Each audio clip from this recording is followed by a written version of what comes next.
Good morning, everyone. My name is Benjamin O'Connor, and I'm a director at New London Architecture. I'd like to welcome you to this webinar, bringing together the next generation of built environment leaders to talk about London's future. This event is part of our Changing Face of London series, related to our exhibition and recently published digital publication looking at the past 15 years of London's development history. The exhibition is currently open at the Building Centre, so please do pop by if you are in town. The research itself documents the key challenges and opportunities that have arisen in the city, which enabled us to look ahead and make some predictions, as well as produce a London 2035 checklist, which is a set of criteria that we feel any successful city of the future should aim to achieve. The challenge is to measure our success against that list in 2035. Today, we've asked our panel of next-gen professionals to look at this checklist and think ahead to the next year's mayoral elections. What is our key ask for the mayor? Do we need radical action, and what form should that take? This event is one of the many events that support and promote young professionals. Bringing next-gen voices into our programme is incredibly important to us and for the industry. So I'd like to thank our next-gen programme champions, Gardner and Theobald, for helping us do this. I'll now ask each of our panelists a series of questions to provide their opening comments, and then we'll have a panel discussion with a Q&A. So as we go through, please do submit your questions using the Zoom Q&A function. To kick things off, we are going to hear from Jenna Goldberg, Board Director at LCA.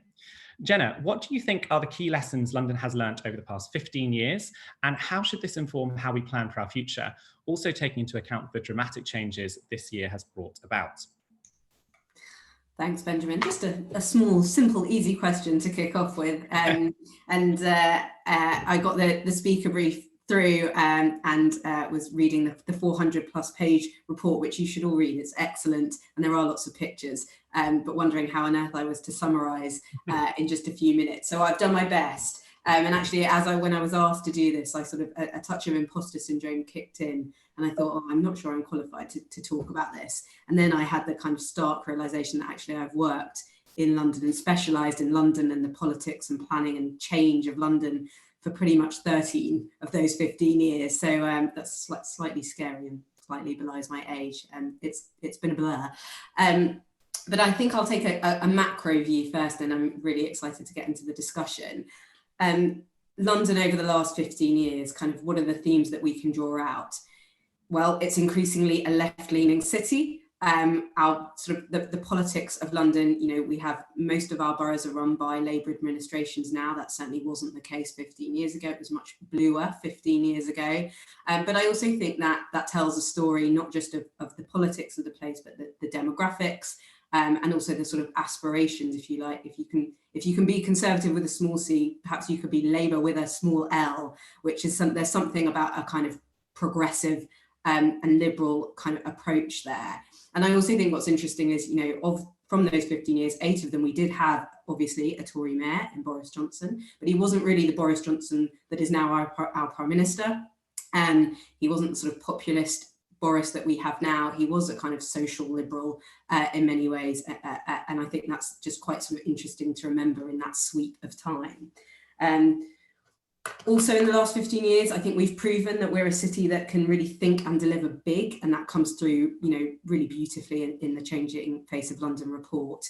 Obviously the Olympics was probably the real catalyst there, but projects like King's Cross, many that LCA has had the privilege to work on, and many I'm sure that you have all worked on or live in or experienced in different ways. And I think that's been, that comes through really clearly in the report, that the ambitions of the city or at the kind of sites of those working and living in the city have been set higher by some of those projects. And the report really looks at some of the causes of those in a really interesting way. And, I think one of those is the population growth that meant that we had to raise our game.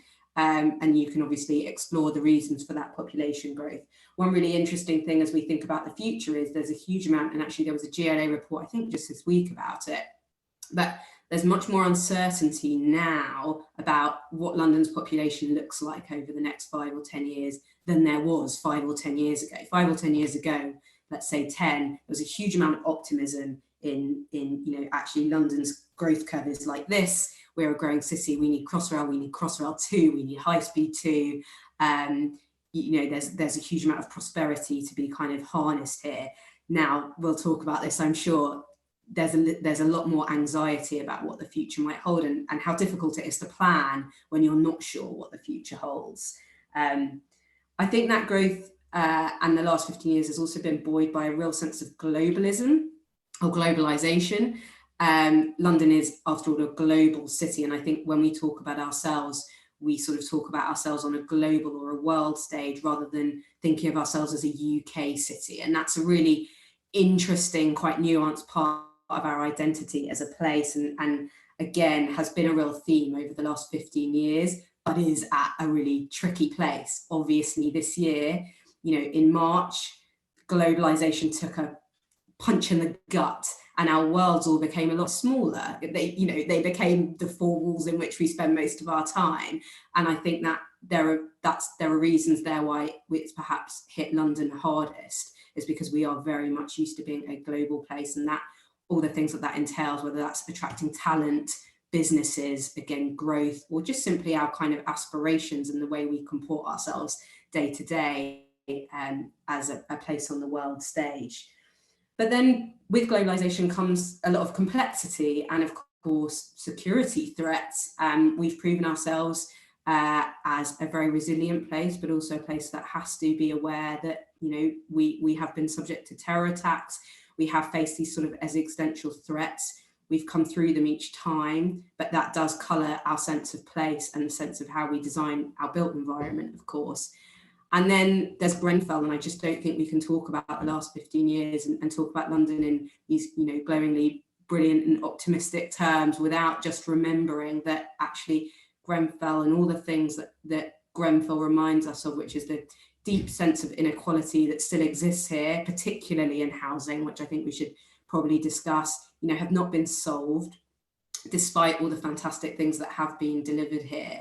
And I think Grenfell, perhaps, along with the Brexit vote, those two things have probably started us on this sort of a little existential moment of crisis that obviously COVID has then massively exacerbated. And I think that's where we find ourselves now. I think we find ourselves, I'm a natural optimist.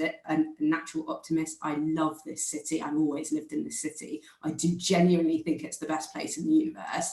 But I do think we find ourselves at this tricky time where we're facing a crisis of confidence, and where perhaps just reading the Changing Face of London report, we need something new, a new vision, a new ambition to set our sights on for the next 15 years and to get us through, a post-COVID, post-Brexit, post-Grenfell world, and really cement the next 15 years of growth. I have no doubt that we can, and panels like this, and especially with the kind of next generation, all minds on it, I have no doubt that we can. But I do think that's where we are, and I think that's probably where I'll stop, because I think our optimism should be focused on, and our energy should be focused on what that vision looks like. And I'm sure net zero is probably a brilliant jumping off point to think about that.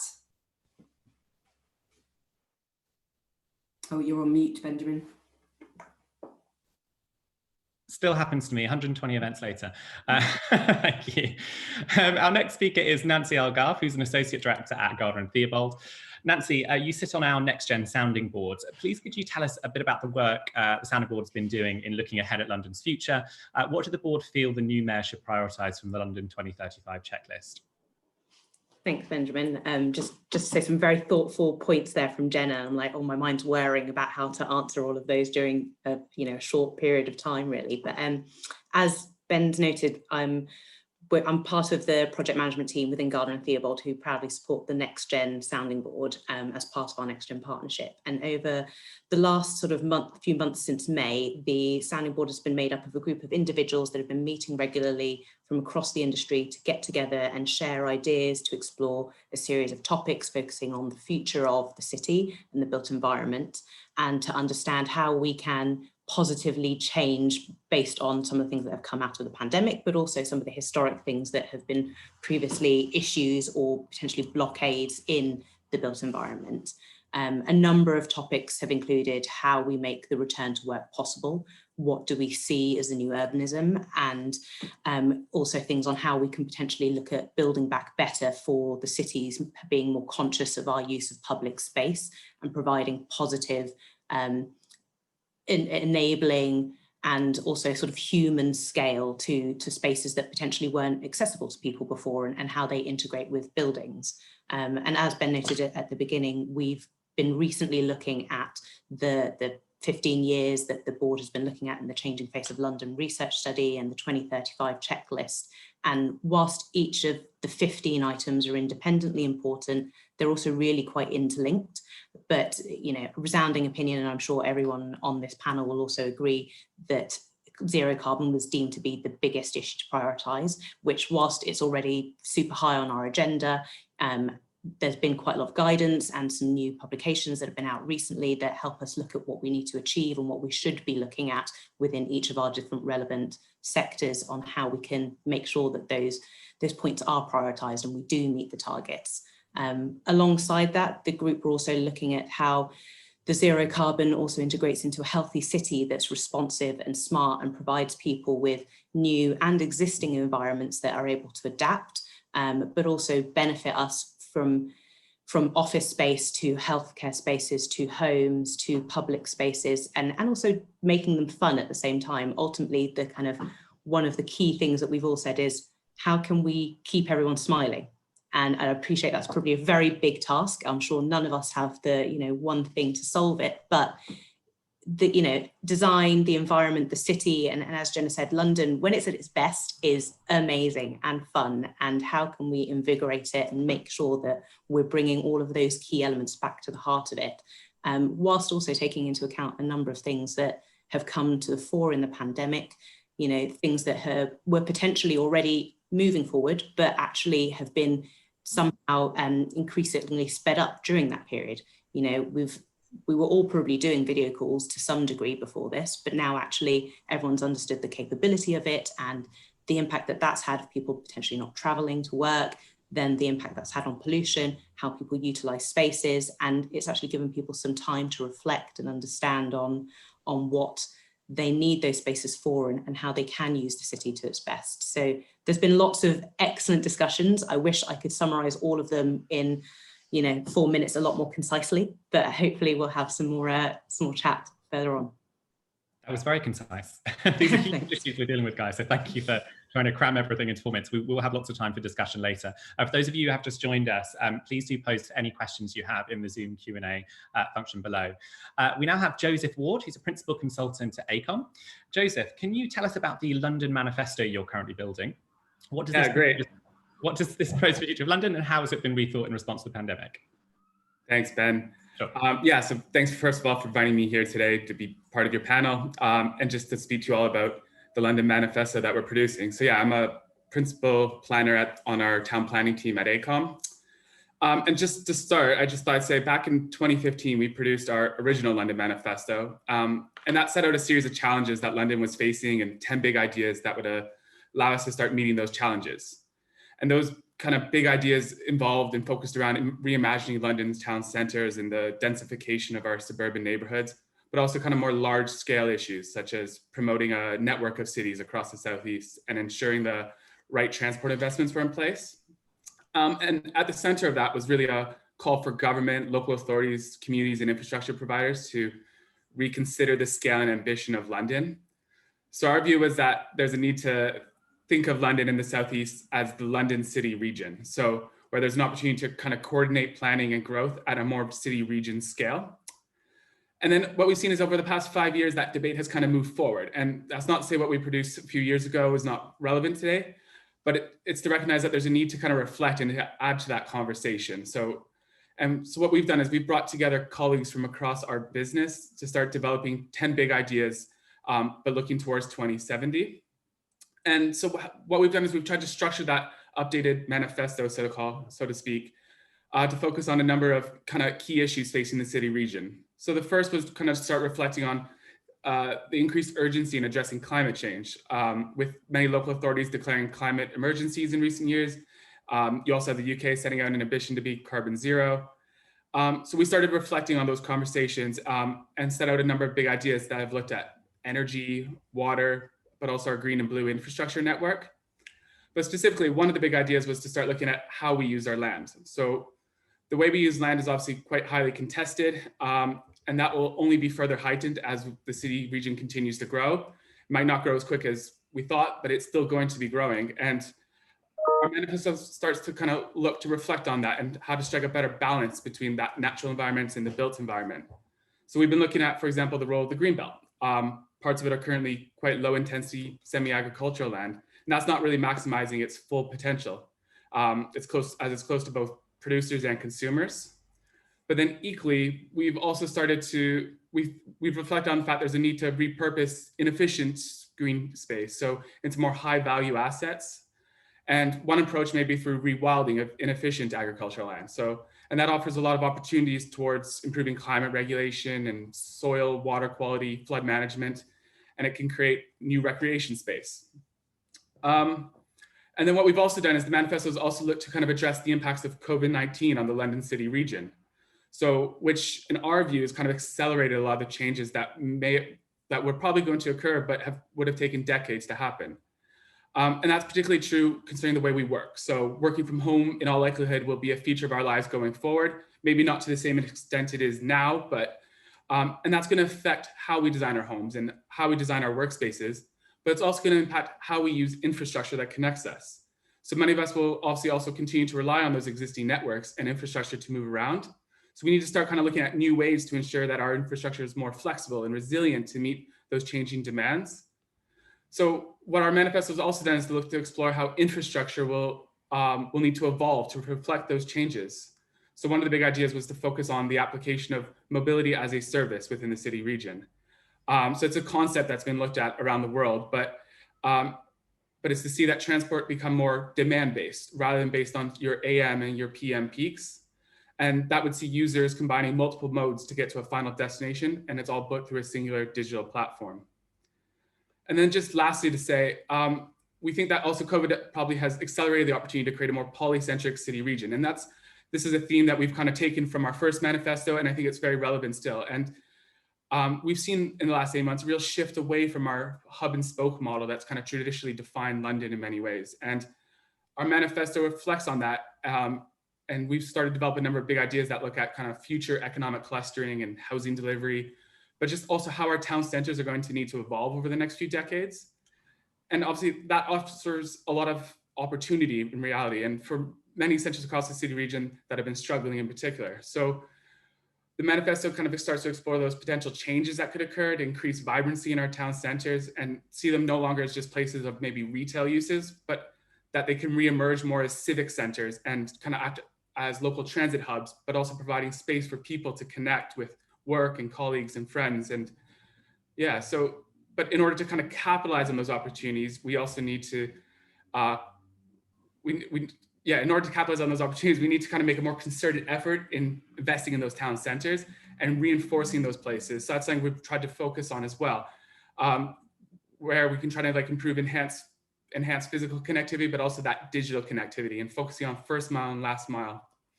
Anyways, so at the moment, we're currently finalizing our big ideas. We're still working with our colleagues to kind of finalize those, but we have an aim to publish that in early 2021. Thanks. Great, thank you very much, Joseph. A lot of points you picked up on there. Hopefully we can get around to in the discussion, particularly around net zero and polycentrism. And a few things you mentioned link very nicely into our next speaker, particularly around the shift in our workspaces and our homes. Our next speaker is Simon Grayson, who's a senior associate at HKS Architecture. Simon, how do we get architecture and the built environment to the forefront of the agenda with the next mayoral candidates? Okay. Thank you, Ben. So I know it's a Friday morning, and perhaps I haven't given that question as much thought as I should have over the last week, and I have been mulling it over, I promise. But to me, I think the answer does seem quite simple to that question about how we keep this at the forefront. And very simply, it's that we make sure we keep talking about it, and we make sure that it is forefront of everybody's mind in that public discourse. And I think there's two ways we can discuss how we do that.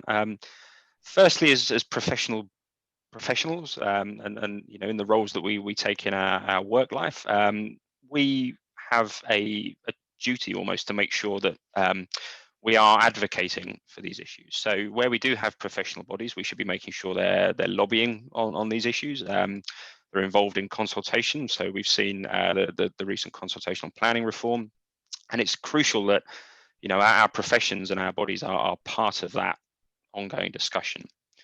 And the other thing I think is really critical that we're doing as in this realm is that we're conducting that thought leadership and getting ourselves out there and putting forward ideas. So the work that Joseph's just been talking about is critical in doing that. So it highlights the issues to everybody. It talks about what the problems are, but it also demonstrates that we have the skills within our professions to tackle them and propose innovative solutions to them. And just a slight tangent, I think I was thinking whilst Joseph was talking, that issue about working from home, I think we really mustn't underestimate the impact that is going to have on the next few years. The genie's out of the bottle to some extent. We see that this works as a way of living, but it's such a fundamental change to how we go about living in our houses, working in our offices, being in our cities. It's really going to change a lot, I think.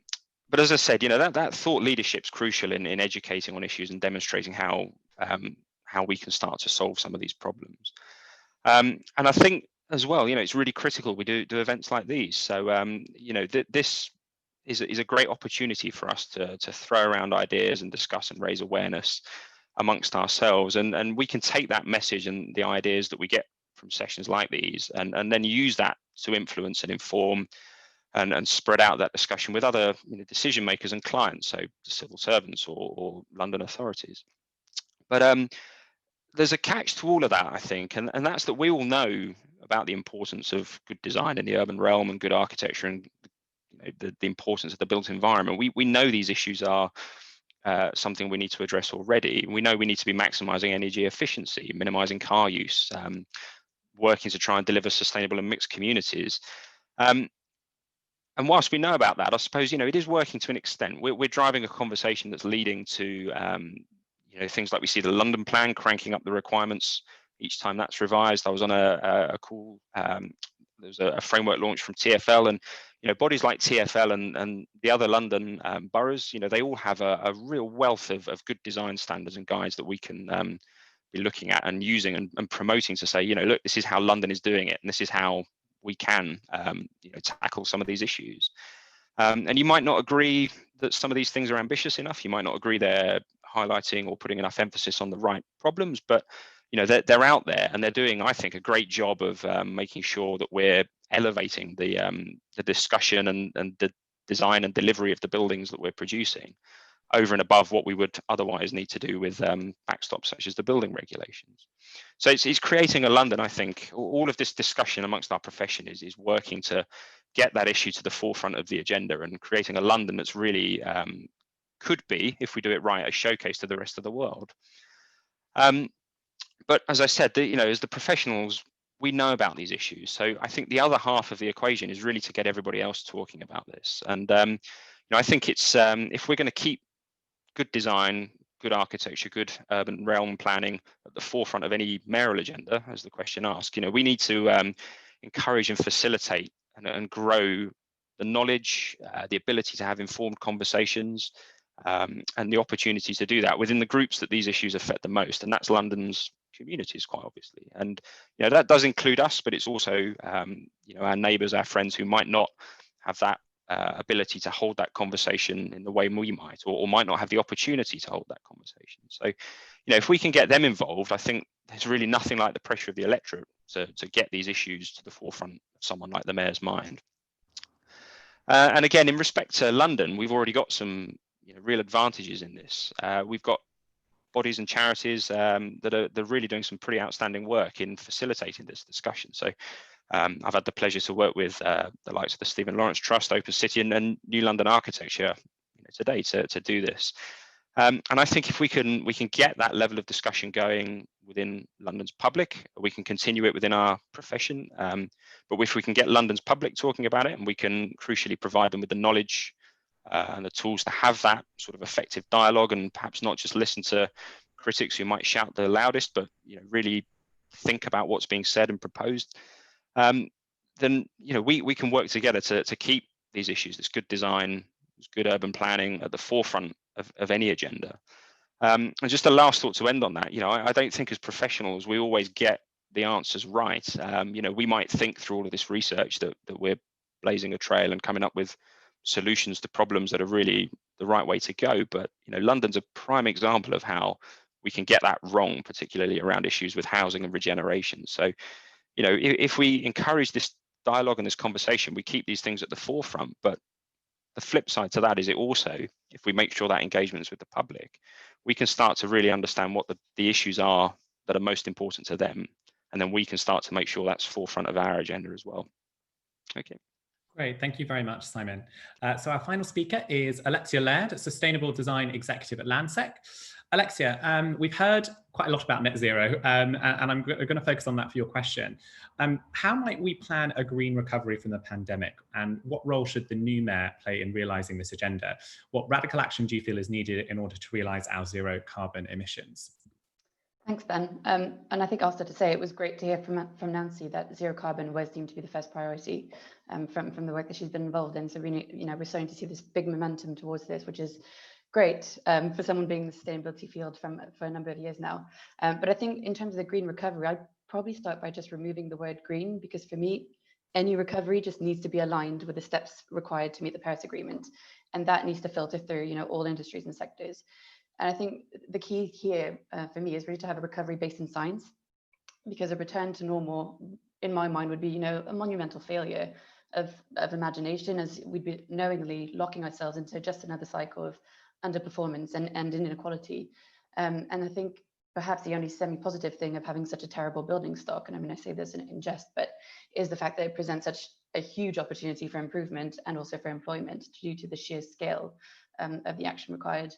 So I think the first thing that I would say is that we need all parties involved, everyone involved in sustainability or not, but in the economy to set science-based targets and to frame whatever recovery through that lens. And I think that will inherently build in resilience as, companies and organizations who fail to tackle the risks of climate change, they'll inevitably lose relevance in the long term.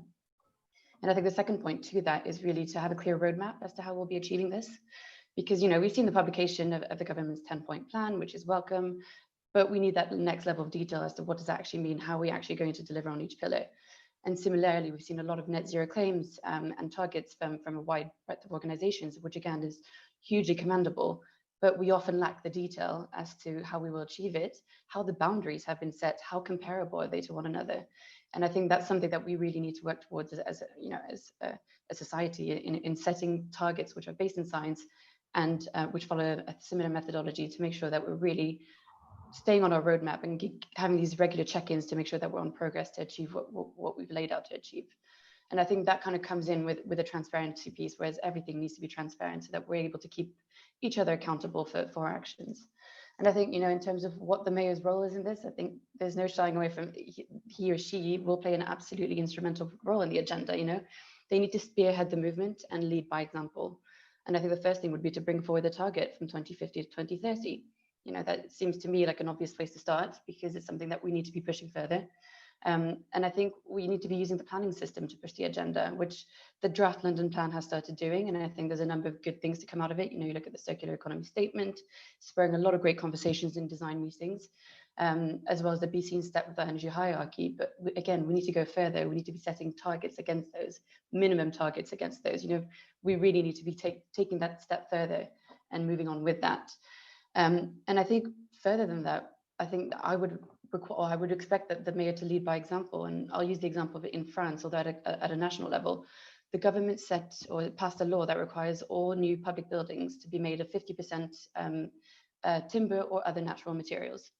So we in the UK obviously find ourselves in a bit of a gridlock when it comes to timber. But for me, that's really a good example of a government that's taking a proactive approach to unlocking barriers. And it's these kinds of signals that provide the industry with a level of confidence to invest in the workforce, hire more staff, develop the supply chain.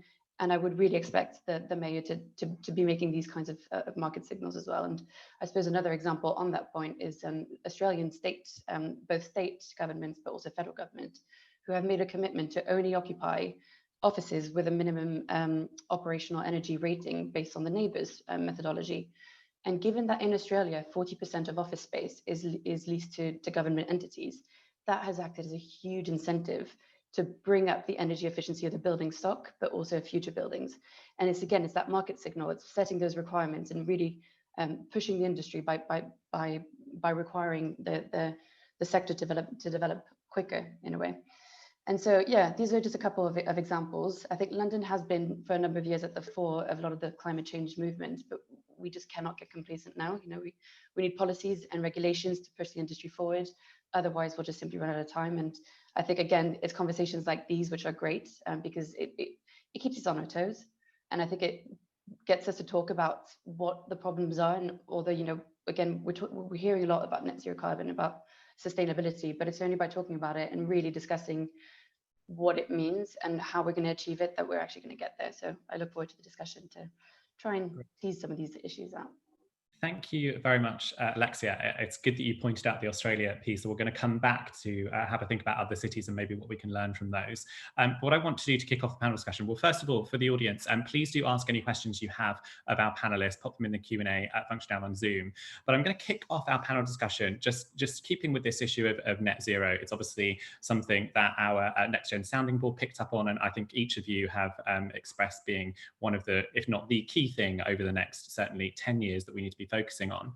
I'm going to come to you first, Nancy. So just sort of picking up on the question I asked Alexia, do you feel the current targets are enough? What kind of radical action do you think we need coming out of the pandemic? How do we harness the energy around the post-COVID recovery? First, I'd like to say I don't claim to be an expert on net zero, but you know, hopefully what sort of thoughts and things that we've been discussing come across as at least, I guess, food for thought and to help us all kind of keep engaging on the point. And I think the point that Alexia sort of raised there of, it's great to have all of these agendas and it's great to have all of these points that you want to hit, but what's the actual detail behind it is actually really quite key. And that's the thing that I've seen, you know, we all work in our respective businesses across all the different boroughs within and outside of London and different councils. And they all have very similar agenda points. They all are looking to target similar ways to reduce the carbon emissions or the embodied carbon within existing buildings, but where's the detail behind it that's going to tell us how we actually do that? It's the examples and the best practices and understanding how we can harness that information, what we've learned already, where we'll have probably made mistakes, but we'll be able to learn from those mistakes to better them and move forward with them. And I think we probably need to be a bit more aggressive in this to make sure that we are actually hitting those targets. You know, 2030 probably sounds like ages away. As we've seen, a year can fly by without anyone knowing that it's even gone. So suddenly 10 years will be gone and you'll just go, oh, what did we hit actually? Did we do the meaningful things that we wanted to change to make sure that we are setting up the future right for the generations below us? And you know, I know it's a contentious topic, especially in some of the London boroughs, but sort of how we limit transportation in certain areas. Cars, electric cars, pedestrianising certain streets and, you know, reducing rat runs. It's not the only way to obviously limit the emissions, but it's one of the biggest factors in London. But there was a note that I read somewhere recently about how, you know, if you improve the cycle network, then you'll get more people driving. Well, there's probably going to be a population of people that, regardless of how much you improve that cycle network, will still drive. So it's how do we offset that, or how do we work in a whole house approach to understand how we can engage those people and the other people that are, you know, very much for the pedestrianised spaces. And I think it's also in you know, my sector is private. It's how we can educate clients, key stakeholders, tenants, the people that are walking past the buildings. You know, as Simon picked up, it's about educating everyone and making sure everyone is involved in the discussion so that people do feel that they've got a valid response and that they are held responsible. And you know, there's this almost call to arms for everyone to work together to get to that sort of end point. All very idealistic, but hopefully it gets us somewhere. Great, thank you. Before I open it up to the rest of the panelists, I did just want to mention, if you don't know, we launched our Zero Carbon London report back in November, and that actually has 90 projects and showcases It's a really useful, very, very interesting read. 90% of the respondents to that survey suggested retrofit was a really key way forward for the built environment, but it's a really, really good read. And just picking up on something else you said around sort of accountability and responsibility, we've also been doing some work with the City of London and Cheapside Business Alliance, the bid in the City of London, on devolved emissions and sort of personal responsibility, and how that shift of emissions has gone from offices from the centre to what we're all doing here.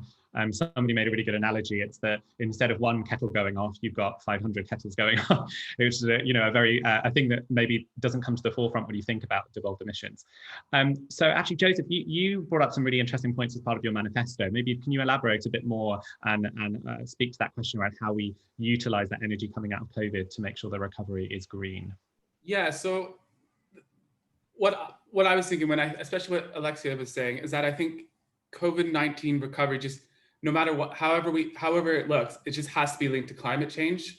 It doesn't even have to be, it shouldn't even be said. That's just how it has to be. We can't use this as an opportunity to go back to a car-dominated society. So that's a lot of what I think about in terms of the manifesto and as a planner. And I think it is a real opportunity to kind of reimagine our current urban systems. And I think that's one of the big opportunities that comes out of this, is that how can we structure our society differently to kind of capitalize on the pandemic, and in a sense. And I mean, I guess I mentioned this obviously in my what I was saying earlier, but I think it is that kind of, London has an opportunity here, I think, because of its relatively polycentric nature and its abundance of local centers, and both within London, but also beyond the city region and across the southeast, to kind of really focus a recovery that's around local centers. But when you do that, you are kind of localizing a lot of movements and opportunities and things like that. And it gives you opportunities to create environmental net gain locally, and to have residents improve and access that.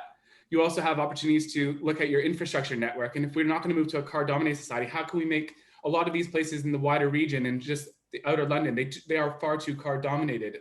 I think after London, I think it's Cambridge is like the second highest rates of public transit use, and it's around 20%. Whereas in London, inner London, it's 70%, and greater London or outer London, it's 40% or 45, 50.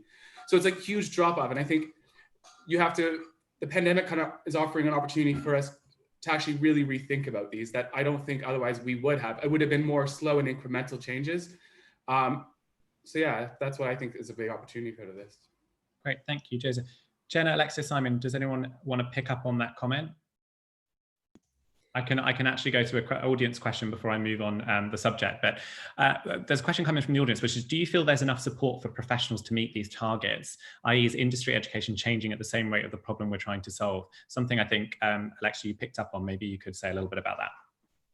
Yeah, no, absolutely. I think I mean, the professional bodies as a whole, I think, need to be fundamentally as something, they need to be leading this as well, educating the workforce and preparing the future workforce. I think, a big piece around this webinar is around, the future generation and about younger generations joining the working force. And I think they absolutely need everything, for me, again, needs to be in that lens of climate change. And so that it stops being that latch on and it becomes the center at which, or the focus through which everything else channels towards. And I think that's the only way that to do this is really through upskilling and through through education, really, and through these conversations. And I think, again, I'll come back to the market signals. I think the big announcements, and I think the government and public bodies making announcements or making commitments to achieve certain things are a way of signaling to the market that we're going a certain way. And I think not necessarily from a professional body point of view, but by committing to something, we see, again, it's giving the industry, or it's giving the supply chain that confidence to go and upskill their workforce. So I think at the moment there's a bit of a glut, and I completely agree with Simon's point that carbon accounting can be an incredibly difficult, complex topic to talk about. And that's why we often find, or at Landsec, what we do is that we convert it to a pound sign. And what we do is that we use an internal shadow price of carbon to try and make the carbon price apparent in conversations, because we feel that at the moment that's the way that speaks to business, because the carbon communication piece is still quite a difficult one. So I absolutely think that we do need to upskill. We do need to work on spreading that level of understanding of what we're trying to achieve. if I can interject as well, I think, and I'm not suggesting the question as, thinking along these lines, but, when we talk about education, we really shouldn't just rely on our either institutions or our where we've been to university to sort of drive that conversation. I think we really, this is the opportunity we have now in the discussion, is to push forward that education and then to spread it throughout the industry. The other one I just wanted to pick up as well, there's a great example there about moving away from a car-dominated transport in London to improving cycling and walking in infrastructure. And I think that's a great example as well about how the conversation can get derailed by loud voices or knee-jerk reactions to people who may have an audience that they can shout to. And that goes back to what I was trying to say, which is we have to engage with the conversation in a way that doesn't impose our thoughts on people. It really just gives them the ability to sort of critically think about what the issues are and then support them in I don't want to say it, but coming to the right conclusions almost. Thank you, Simon. I'm gonna, I say move on from net zero, it's gonna underpin everything we talk about. But I wanted to pick up on something, Alexa, you gave us that Australian example, but I wanted to come to the rest of you and just ask, are there any cities that London you think might learn from here? Are there other cities setting more ambitious recovery plans? Maybe if I can come to you first, Jenna, if you've got any thoughts on that. Thank you. Although I have to say I'm so laser focused on London that I am probably not the person to talk about international opportunities. I mean, just reflecting on the sort of conversation so far about net zero, just one thing to add, which is around the role that our local authorities and the public sector can play. And I think sort of diversity in the built environment is an interesting case study where actually now, and certainly that's not by no means a kind of completed story, but we are finding that local authorities, and particularly planners who wield some power in how our built environment comes together and what the developers get to do, are starting to put pressure on them to, they want to see more diverse teams coming through their doors. And they can use their power, their leverage to make that happen. And I think the same is true, and in fact, even more true probably when it comes to net zero. So I think the kind of the education piece needs to be sort of slightly focused that way, but actually also our kind of public sector has an enormous role to play in making net zero happen and making sure that developers and those who are working and creating change in the built environment actually meet those targets. And I've seen some really good examples of it, and I've seen some not so great examples of it, particularly in boroughs where the politics makes that quite difficult because residents do not understand how they're supposed to live without their cars, and therefore how others are supposed to live without their cars, for example. And it's not just about cars, but that's a really obvious and the most tangible example perhaps. So I do think there's that relationship and the investment in time and education needs to be not just focus on the kind of business, if you like, but on the public sector too. When it comes to London learning from elsewhere, as I say, I'm not the person to necessarily talk about international examples, but I can certainly say I've lived a little bit of my time in New York, just a very short amount of time. But I think I think it's a brilliant city. But what London has beyond New York is green space and places to breathe and to be. And that's really important, I think, in terms of London's future prosperity and our kind of almost USP as a major global city, is that we are, but we also have that, which again, New York, Tokyo, they don't. And I think that's a really important part of this equation. But I would defer to other expertise on real international benchmarks that we should be aiming for. Sure, I'll come to each of you. Just anything you've come across that you think is exemplary. Nancy, I'll start with you. Any projects or cities you think that have got ambitious recovery plans? Yeah, I mean, the one that I know is coming up kind of the soonest out of all of it is Copenhagen. They're looking to be net neutral by 2025. And actually the majority of their emissions come from their kind of centralized heating across the city and how they can, I guess, change the way that they supply that to people. But because that's not just heating, obviously, for businesses, there's a large majority of residential, and this kind of goes hand in hand with one of the strategies that New York has, is how can they educate homeowners to do things that will help benefit their homes.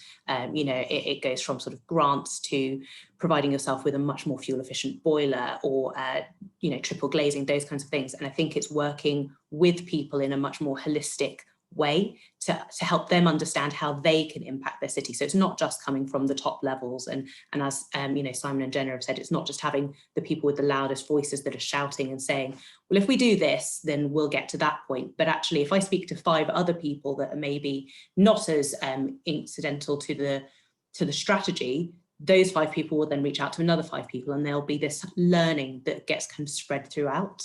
And it's just really, I think they're quite interesting because they focused more, I think, on the normal everyday person. And that's going to be quite an interesting way to see if they actually achieve that by 2025. Great, thank you. I'll come to you, Alexia. Yeah, I think there's definitely, I think it's interesting looking at different cities' approaches to the recovery. And I think I'll probably focus, as a few people I mentioned here, but on the green space type of thing, and how we actually think about space and where we want to be taking the spaces that we've got currently going forward. And one example that I found I thought was quite interesting is in Nantes in France, where they're transforming a load of green spaces. I think it's something like 25,000 meters squared into basically vegetable patches, and growing seasonal fruit and vegetables, which will eventually be distributed to around 1,000 vulnerable households through food banks. And I think it's kind of grasping on so many different topics here. We're talking about the inequality that has come to the fore through this pandemic, and you're talking about kind of bring, you know, people have reconnected with nature through the pandemic, and it's kind of bringing all of these into this kind of clever solution, which is quite a small scale, but I think that's quite for me, quite an innovative way of thinking about what to do going forward. And I think I was reading this morning, actually just having my coffee, that Nottingham apparently has an old 1970s shopping centre that, rather than redeveloping, they're looking to turn it into marshland and rewilding it to really kind of bring back some of the nature into.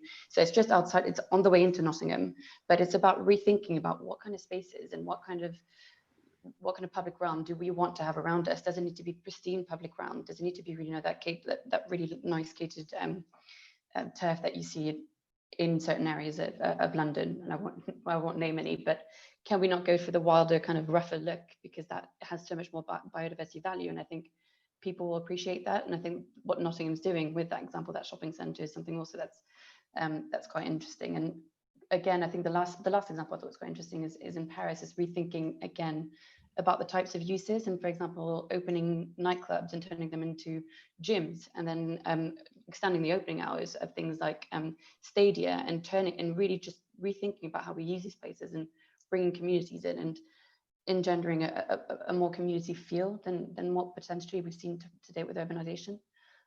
So these are just a few examples I thought were just quite, you know, nice ones. Joseph, any thoughts? Oh, you're on mute. Yeah. There you go. Yeah, I mean, so when I was looking at this, I think you see a lot of similar trends in cities around the world at the moment, and a lot of it's focused on public realm kind of improvements and reprioritizing pedestrians and cyclists. And you can see that in, like, Barcelona, I think it's closing about 1/3 of its roads as reaction to COVID as part of the recovery. I think Paris is obviously always comes to the forefront at the moment. They're doing hundreds of kilometers of cycle lanes or something like that. And they're obviously the promotion of that 15-minute city that Paris is doing, but that's become like almost a global concept now. And it's part of a response to, like, globally, cities around the world are adopting that as part of a response to COVID-19 and recovery. And I think there's obviously a lot to learn from that. And it kind of speaks to a lot of what I've been saying in terms of the polycentric nature of London.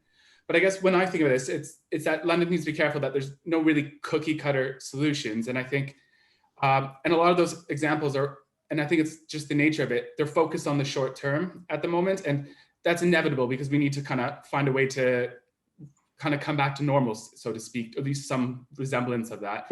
And they're often focused on kind of how can we get city centers reopened and things like that. And I guess it's about thinking, in my view, it's that long term. And I mean, that's one thing we've tried to look at, and it's especially when it comes to thinking about green infrastructure, for example. So I was talking about the green belt earlier, and it's about thinking how can that become a better asset for the long term and for the future that can help both recovery in terms of COVID, but also just climate change. And how can you maximize the parts of the green belt that are high quality biodiverse, the things that can actually improve climate change, but then parts of it that should be maybe that are well connected to city centers that could accommodate housing or transport connections. How can that be repurposed for a better use and kind of maximizing it in all its extents?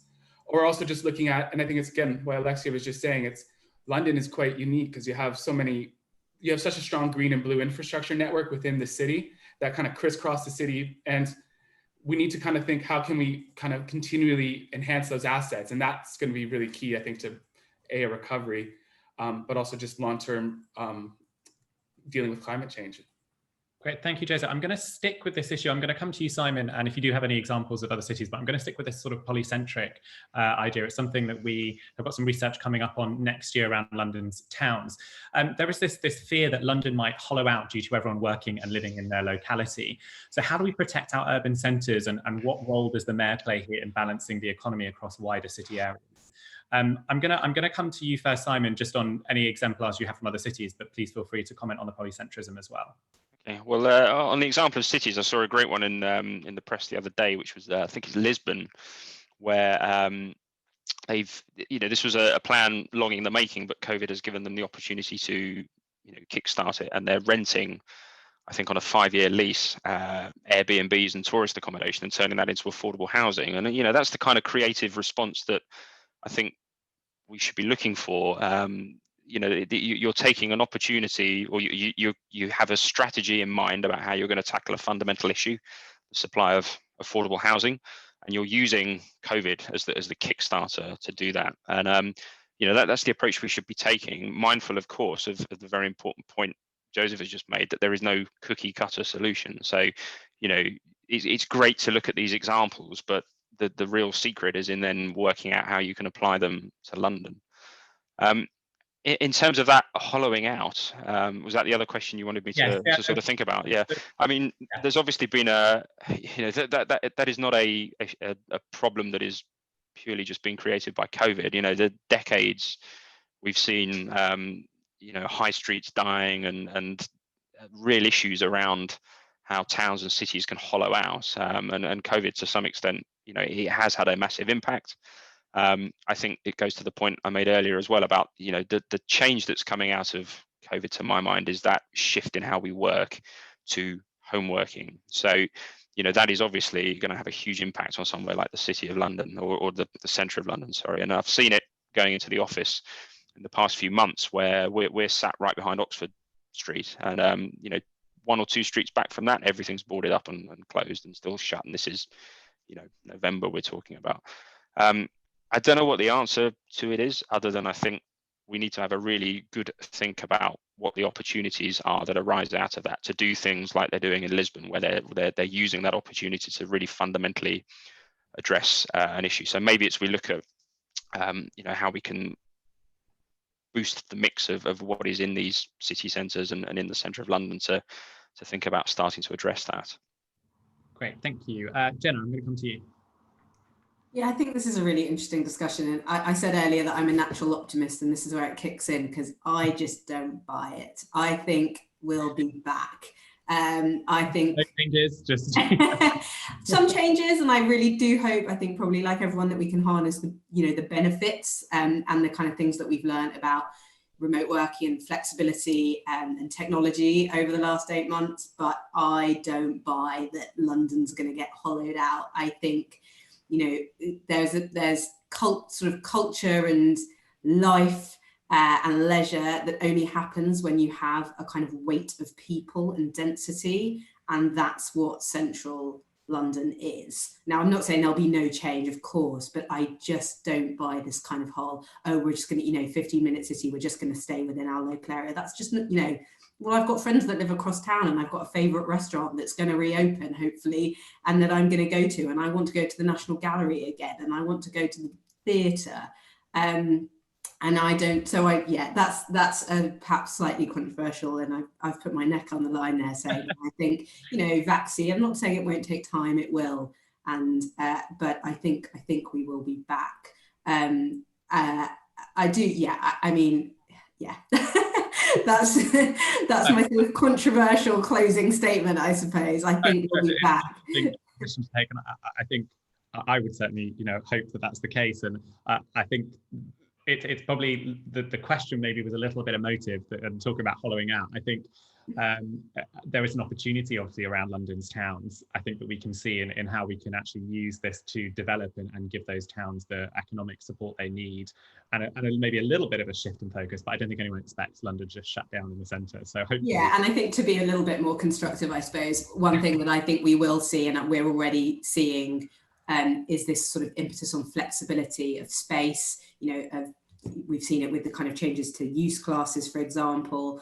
And I think there'll be more of a move, when we are planning town centres and high streets, and kind of bigger commercial centres too. There'll be a real onus on making sure that the space is flexible and fit for the future. Actually that circles quite nicely back to our previous conversation about net zero as well, so that we don't end up with places that are kind of obsolete within 10, 15 years, but actually that have a kind of longer lifespan than that. I'm kind of optimistic that those changes will come in that form rather than any kind of real spatial realignment. I think it would be more about the different ways that we use our spaces. Great, thank you. I'm going to come to Nancy.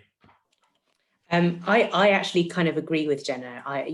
There'll be people that will disagree, but there's already, I think, the number of people that are flexible enough to have moved out of London. And to be fair, that potentially was a shift that they wanted to make regardless. And this has just been the extra push to go, okay, now I'll leave the city. I wanted some more suburbia, some space, etc.